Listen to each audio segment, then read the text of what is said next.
الله وبركاته. نحمده ونصلي على رسوله الكريم. أما بعد فأعوذ بالله من الشيطان الرجيم. بسم الله الرحمن الرحيم. قال رسول الله صلی اللہ علیہ وسلم انما بعثت معلما. محترم سامعین، آج کی اس مبارک محفل میں میری تقریر کا عنوان ہے استاذ کا احترام۔ رسول صلی اللہ علیہ وسلم نے فرمایا، میں تمہارے لیے ایک معلم بنا کر بھیجا گیا ہوں۔ کسی شاعر نے کیا ہی خوب کہا ہے، ادب بھی ایک قرینہ ہے محبت کے قرینوں میں، ادب بھی ایک قرینہ ہے محبت کے قرینوں میں، استاذ بھی ایک نگینہ ہے جنت کے نگینوں میں۔ محترم سامعین، استاد وہ قابل احترام ہستی ہیں جو لوگوں کو درس و تدریس کے ذریعے علم کی روشنی سے منور کرتے ہیں۔ استاذ کا پیشہ سب سے عظیم اور مقدس پیشہ ہے۔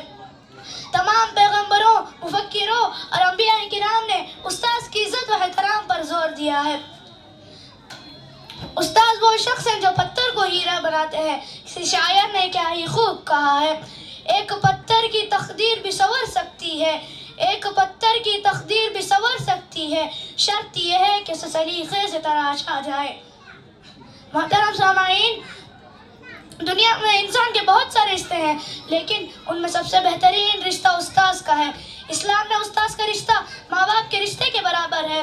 استاذ ہمیں زندگی کا اصل مقصد سکھاتے ہیں۔ استاذ کی عزت کیا کرو، کیونکہ بچے کی جسمانی تربیت تو اس کے ماں باپ کرتے ہیں، لیکن اس کی روحانی تربیت استاذ کرتے ہیں، اس لیے استاذ کو روحانی ماں باپ بھی کہا جاتا ہے۔ محترم سامعین، استاذ تو کوئی ڈاکٹر نہیں ہوتے، لیکن ہر ڈاکٹر استاذ سے ہے۔ استاذ تو کوئی انجینئر نہیں ہوتے، لیکن ہر انجینئر استاذ سے ہے۔ استاذ تو کوئی بادشاہ نہیں ہوتے، لیکن بادشاہ بناتے ہیں۔ کسی شاعر نے کیا ہی خوب کہا ہے، کتنی محبتوں سے پہلا سبق پڑھایا، کتنی محبتوں سے پہلا سبق پڑھایا، میں کچھ نہ جانتا تھا سب کچھ مجھے سکھایا، میں کچھ نہ جانتا تھا سب کچھ مجھے سکھایا، پہنچا دیا فلک تک استاذ نے یہاں سے، پہنچا دیا فلک تک استاذ نے یہاں سے، واقف نہ تھا ذرا بھی اتنے بڑے جہاں سے۔ آخر میں اللہ سے دعا کرتا ہوں کہ اللہ تعالی ہم تمام کو استاذ کی عزت و احترام کرنے کی توفیق عطا فرمائے، آمین۔ وآخر دعوانا الحمدللہ رب العالمین، والسلام علیکم ورحمۃ اللہ وبرکاتہ۔ جزاک اللہ خیر۔